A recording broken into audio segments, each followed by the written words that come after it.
मेरे नौजवानों रिकॉर्ड करना, इसको व्हाट्सएप पे डालोगे ना, फसाद बुक पे डालोगे, फेसबुक नहीं है फसाद बुक है, ट्विटर पे डालोगे, इंस्टाग्राम पे, सब पे डालना ये बात, ओवैसी के सवालात। याद रखो, भारत का संविधान आपको इस बात की इजाजत देता है कि आप अपने मजहब पर चलें, आपको मजहबी आजादी दे दी गई है, आप अपने मस्जिदों को आबाद रखें। भारत के संविधान में आपकी जिंदगी, हर भारत के शहरी की जिंदगी एक बुनियादी हक है, फंडामेंटल राइट है, डरने और घबराने की जरूरत नहीं है। और एक बात मेरी याद रखो कि जो जुल्म करता है ना, वो जालिम खत्म हो जाता है।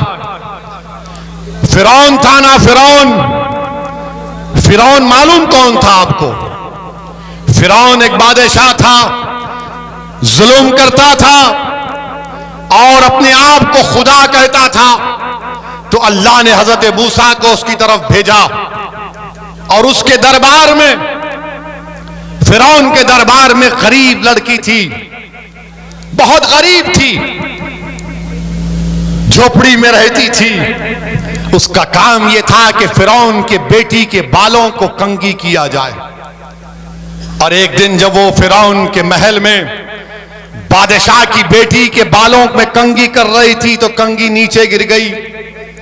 उसने झुककर उठाया और कहा कि मेरा रब वो है जो मूसा और हारून का रब है, कि रब मूसा और हारून, मेरा रब वो है जो अल्लाह है। उसने कहा, तो बादशाह की बेटी ने कहा कि तू मेरे बाप को खुदा नहीं मानती?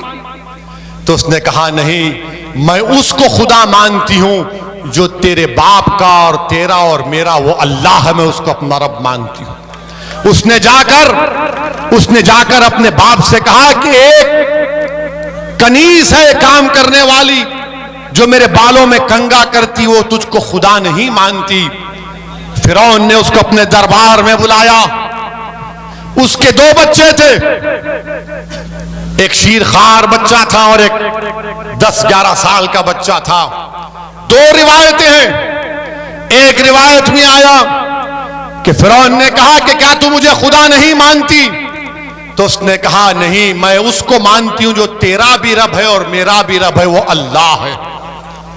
उसने कहा, देख, मैं एक बड़ा तांबे का बर्तन लाया, उसमें तेल डाला और उसको खूब जलाया और कहा कि अगर नहीं मानेगी मुझे खुदा तो तेरे बेटे को उसमें डाल दूंगा, तेरे 10 साल के बेटे को।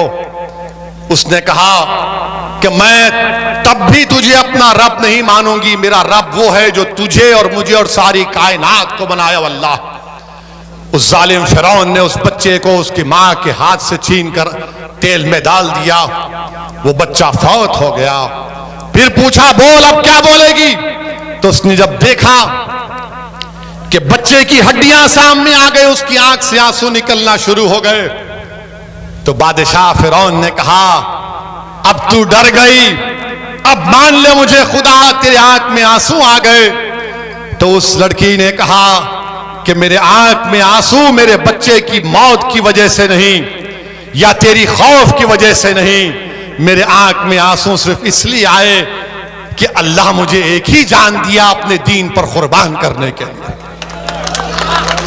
फिरौन ताज्जुब किया और फिर कहा कि तेरे शीरखार बच्चे को ले लूंगा। उसके सीने से छीन लिया गया। तो जब बच्चे को, जो 6-7 महीने का बच्चा था, जब उसको तेल में डाला जा रहा था तो अल्लाह ने उस बच्चे को ताकत दी बोलने की। उसने कहा, मां तू कह दे कि तेरा मेरा सबका रब अल्लाह है, तू इस तेल की तरफ मत देख, कह दे कि मेरा रब अल्लाह है। उस बच्चे को डाल दिया गया। तो याद रखो, अल्लाह रब्बुल कायनात है, अल्लाह रज़्ज़ाक़ है, अल्लाह गफ्फार है, अल्लाह रहमान है, अल्लाह रहीम है, अल्लाह करीम है। और अल्लाह के दरबार में कभी भी जालिमों से अल्लाह इंसाफ करता है और जुल्म का खातिमा होगा इंशाअल्लाह ताला। और याद रखो, वो सहाबी रसूल का वाक़या याद आ रहा है, जब रोमियों से जंग हुई, हजरत अब्दुल्लाह हुदैफा शामी थे जिनको रोम के बादशाह ने गिरफ्तार कर लिया और उनसे कहा कि तुम इस्लाम को छोड़ दो। उन्होंने कहा नहीं छोड़ूंगा। उसने कहा मेरी बेटी से शादी कर ले। उन्होंने कहा मेरा शादी करने का इरादा नहीं है। उसने जेल में डाल दिया। एक बदकिरदार किस्म की एक महिला को उसके पीछे लगा दिया। वो जेल में भागते थे, उससे कहते थे कि मुझे हाथ मत लगा, तू गैर महरम है।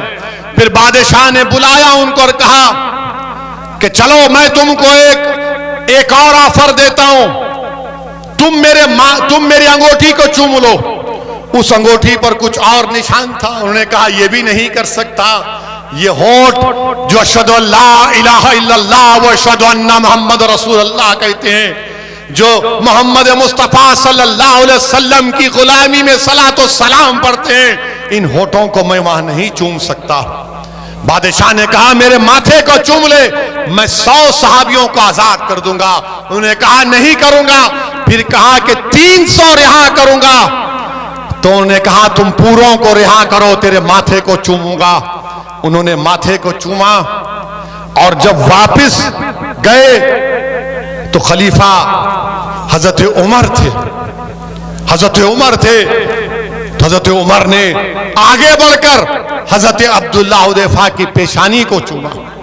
और ये वो जो फिरौन के दरबार का वाकया है, जब शबे मेराज में अल्लाह के रसूल सल्लल्लाहु अलैहि वसल्लम सफरे मेराज पर जा रहे थे, तो एक पहाड़ी में आका दो आलम सल्लल्लाहु अलैहि वसल्लम को अच्छी खुशबू आई। तो जिब्राइल से पूछा ये कौन है? तो कहा ये वो लड़की है जिसने फिरौन के दरबार में अपनी औलाद को कुर्बान कर दिया और कहा कि तू मेरा खुदा नहीं है, अल्लाह मेरा रब है। मेरे अजीज दोस्तों और बुजुर्गों, हिम्मत और हौसले को बरकरार रखो। इन जलसों को मुनक्कद करने का या आपके दरमियान में आने का अहम पैगाम यह है कि डरने और घबराने की जरूरत नहीं है। अल्लाह हमारे लिए काफी है। हस्बुनल्लाहु निअमल वकील, हस्बुनल्लाहु निअमल वकील व निअमल मौला व निअमल नसीर। मेरे अजीज दोस्तों, डरने की जरूरत नहीं है। ये बीजेपी आरएसएस है, ये बेचारे हिस्ट्री नहीं मालूम इनको हिस्ट्री नहीं आती। अभी कल आरएसएस के मोहन ने कहा कि इस्लाम भारत में इन्वेडर से आया। हमको कल मीडिया वाले लखनऊ में पूछे, हमने यही कहा कि मोहन भागवत जो है हिस्ट्री को नहीं जानते। मोहन भागवत जो है हिस्ट्री को नहीं जानते।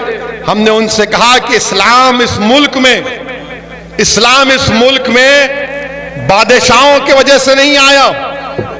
इस्लाम इस मुल्क में आया तो सूफियों की और तिजारत करने वालों की वजह से आया।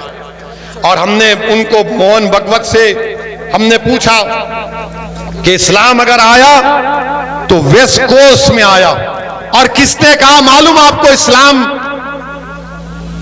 बादशाहों से इस्लाम भारत में नहीं आया। किसने कहा मालूम आपको? मोदी जी ने कहा।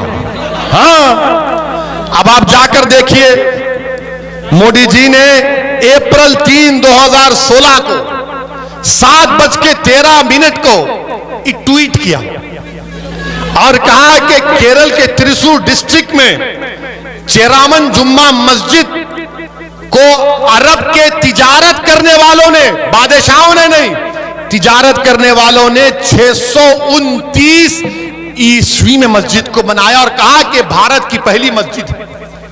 मोदी जी, आप झूठ बोल रहे हैं या मोहन भागवत झूठ बोल रहे हैं? आप दोनों बैठकर तस्वीर कर लो। हमारा मानना यह है कि इस्लाम भारत में तलवार के जोर पर नहीं आया, मोहब्बत की बुनियाद बनकर आया। जो बादशाह है वो जुल्म किए, मगर वो इस्लाम से उनका क्या रिश्ता? बादशाह थे। ख्वाजा गरीब नवाज आए, दीन लाए, दावत दी, मगर इन लोगों को मुसलमान देखते कि नहीं तुम भारत के नहीं हो। अब इनका जवाब और एक हमारे पास है। मैंने उलेमाओं के पैरों के पास बैठकर सुना कि सारे कायनात के अब्बा कौन है? हजरत आदम अलैहिस्सलाम है ना, हमारे सबके डैडी हैं, वो पिताजी हैं। वो जब जन्नत से निकले तो किस मुल्क में कदम रखा उन्होंने? किस मुल्क में रखा? भारत में रखा। तो ये बाप की सरजमीन हुई नहीं हुई? हुई ना। तो डरना किस बात का प्यारे? डरने और घबराने की जरूरत नहीं है। हिम्मत से काम करिए। और अल्हम्दुलिल्लाह हमारे भाई अतीक जेल में हैं, मगर अपना खत पर पैगाम भिजाया, अपनी मोहब्बत और वाबस्तगी, और आप लोगों को ये पैगाम भी दिया कि हमको और आपको मिलकर इंशाअल्लाह ताला आने वाले विधानसभा में मजलिस इत्तेहाद और मुस्लिमीन को कामयाब और कामरान करना है।